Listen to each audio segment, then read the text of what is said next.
Do you want to know what the best OCD treatment is? I'm going to tell you all about it. Stay tuned. That's what's up next.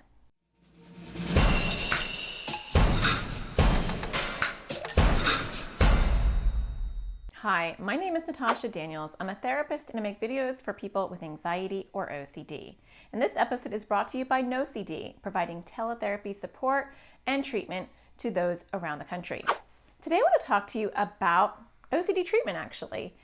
And I want to let you know that OCD treatment is very specific. And a lot of times people think that if they can find a therapist, any therapist in their area, they can find treatment for their OCD. And sadly, and this is kind of one of my biggest missions in life, is to educate people on this. Sadly, most therapists are not educated in how to treat OCD unless they've taken their own steps to find their own education outside of their graduate experience, because they don't even teach OCD treatment in graduate schools. And that's another video in and of itself. But today I want to teach you what is good OCD treatment, because unfortunately, whether you're raising a child with OCD, you have OCD yourself, you need to know and become the expert in all things around treatment, because you're going to have to be able to spot good treatment versus poor treatment. You can't trust the mental health community to provide that to you on a silver platter. You're going to have a critical mind. You're going to have to be able to spot, oh, that's a good approach. She's doing things that I have read about. Or, oh, she hasn't brought this up yet. And this is the meat and potatoes of what OCD therapy should look like. Unfortunately, you're going to have to be your own educator and you're going to have to be your own advocate. So let's break it down and talk about some of the big highlights that you should be seeing in any OCD treatment. The first thing that you want to look at is some language. We're not only looking for a CBT therapist, CBT standing for cognitive behavioral therapy. That's great, but if the buck stops there, you need to get out of there, because CBT in and of itself, just general cognitive behavioral therapy, is not enough for OCD. It's okay and it's enough for anxiety and any other issue, but for OCD, you're going to need to get even more specialized. And so a subset of CBT is something called ERP. A lot of acronyms, I know. And ERP stands for exposure response prevention. And that is a type of CBT that is definitely necessary if you're going to be trying to tackle OCD. And I'll talk a little bit about what ERP is, but I want to preface this with the fact that CBT is not enough. So a lot of times I will get questions like, Natasha, she's a CBT therapist. She's not mentioning ERP or that she really specializes in OCD, but she says that she's a CBT therapist. Is that good enough? And my answer is no, it's not. You need someone who knows ERP. Because if I had a therapist who only did CBT, they can actually do more harm than good when it comes to OCD.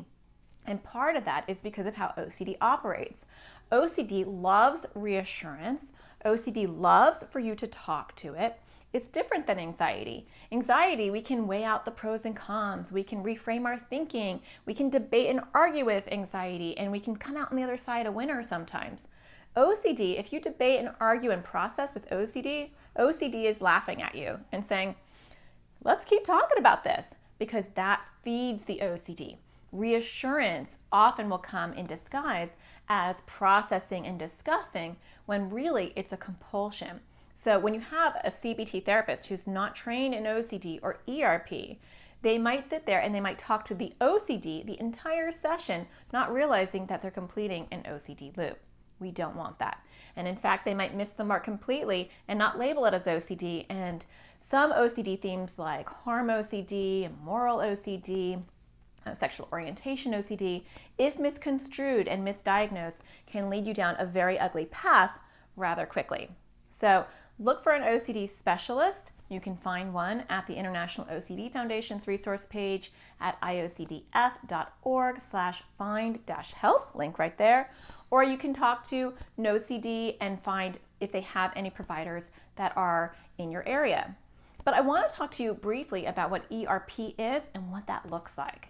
Now, I do have a whole video, and I'll leave a link right up here on what ERP is and how it works and why it's really helpful and really important. But I'm going to give you the skinny right now just so you have a big, broad understanding of ERP. And ERP is about exposing yourself or exposing your child or teenager to small challenges that trigger the OCD. It's like, getting a little shot, an allergy shot that has a little bit of peanut in it as you're trying to desensitize yourself to peanuts. It's sitting there and learning how to sit with discomfort, learning how to sit with the unknown, learning how to sit with doubt, and learning how to tolerate that over time. And so it normally requires an exposure ladder or hierarchy or exposure challenge where you're taking little steps at a time to build up your tolerance. And so you might do something that's a little out of your comfort zone. You might touch something that seems germy, or you might tell yourself something that really triggers your OCD. And as you're doing that over time, you're being able to handle that discomfort at a higher and higher level. That is the meat and potatoes of ERP. Now, obviously, I'm not going to do it justice in this quick video when I'm talking broadly about OCD treatment, but check out my YouTube video on ERP, Google ERP. There are tons of things. I actually have an entire podcast on ERP to really flesh it out and help you more. I even have an online class that will teach you how to do ERP if you don't have a provider in your area. And here's a link to my online classes as well. So the key takeaways for today is that OCD treatment really has to incorporate on some level ERP. Now, there are a lot of amazing OCD therapists that are also incorporating ACT, acceptance commitment therapy. And ERP and ACT together are a powerful duo. You still need ERP, and ACT in and of itself alone is not powerful enough to combat OCD or to make those OCD symptoms go smaller, but it is a very powerful duo together. So ACT, ERP, those are keywords that you want to be hearing from your OCD therapist. Therapies that are not evidence-based and that do not have research backing it as it being therapeutically effective are things like psychoanalysis or play therapy or biofeedback or EMDR. These all have great places outside of the OCD world and in the mental health world where they are very helpful for a bunch of different issues. But for OCD, which has been well researched and well documented as far as what the efficacy is for different therapeutic approaches, the key that you want to look for is ERP. It's been the staple for many, many years, and it continues to be the staple as we move forward. So I hope that you have gotten some knowledge about this. If you have a therapist that hasn't mentioned that and you're like, oh my gosh, I don't know if I have a good therapist, talk to them and say, do you do ERP? What's been your OCD training? How do you approach OCD versus different disorders? And if you're not hearing the answers that you should be hearing, you can look for other providers. Because if you don't have a therapist who's actually trained in how to approach OCD, it's one of those rare issues where they can actually do more damage than good. So it's not one of those cases where support is support or any support is better than no support. That's actually not true when it comes to OCD. Get good quality treatment, and if you can't find it online because it's important. So I hope that you find the sparkle in everything you do. I'll leave links below to help support you in finding an appropriate therapist. Don't forget to hit the notification bell so you don't miss any of my videos that come out every Thursday. Take care.